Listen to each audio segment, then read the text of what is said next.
admirée au-delà de son pays.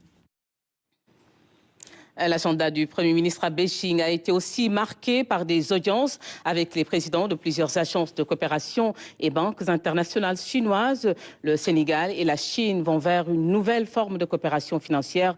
Des accords ont été justement signés dans ce sens, de même que dans le cadre du New Deal technologique. Nous retrouvons nos envoyés spéciaux. Ils tiennent les rênes de la finance chinoise.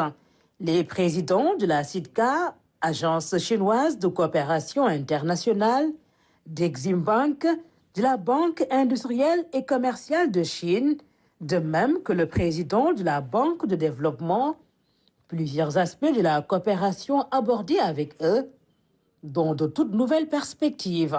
À part les dons que les Chinois nous font, le Grand Théâtre, le Musée de Civilisation, les infrastructures qui ont été faites au Sénégal étaient principalement de la dette. Et comme vous le savez, suite à l'audit des finances publiques donc de la Cour des comptes, notre niveau d'endettement est assez élevé. Alors beaucoup d'investissements qui ont été faits auraient pu se faire hors bilan de l'État. Ça aurait pu être des partenariats publics-privés. Alors donc, nous avons discuté avec les partenaires pour voir dans quelle mesure certains de ces actifs qui sont sur le bilan de l'État pourraient sortir et intéresser éventuellement des entreprises chinoises, sénégalaises. Dans sa nouvelle approche, le Sénégal voudrait avoir également accès au marché financier de la Chine. Nous pourrons éventuellement émettre ce qu'on appelle des panda bonds pour lever des fonds au niveau du marché financier chinois à des taux d'intérêt qui sont assez intéressants.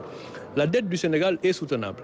Elle est soutenable, mais nous sommes un pays qui a accès au marché et qui a besoin de refinancer sa dette donc, annuellement. Et de ce point de vue-là, la Chine offre également des possibilités. La Chine et ses provinces autonomes séduisent aussi notre pays qui a une vision de territorialisation des politiques publiques. Une assistance technique est acquise. Pour ceux qui connaissent la Chine, c'est un ensemble de provinces qui sont autonomes, n'est-ce pas? Et on peut beaucoup apprendre donc, du modèle chinois de ce point de vue. C'est la raison d'ailleurs pour laquelle nous avons commencé d'abord par visiter des provinces. Le président Xi Jinping lui-même a été gouverneur d'une province. Ces provinces sont autonomes.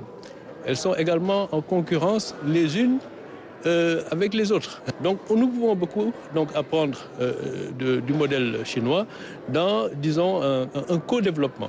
Sur un autre registre, la visite du Premier ministre en Chine a permis de conclure plusieurs accords dans le domaine de l'économie numérique.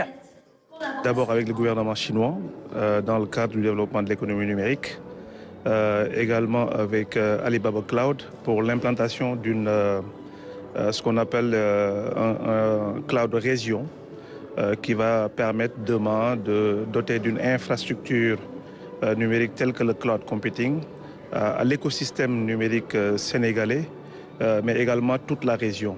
Mais on ne voudrait pas s'arrêter là.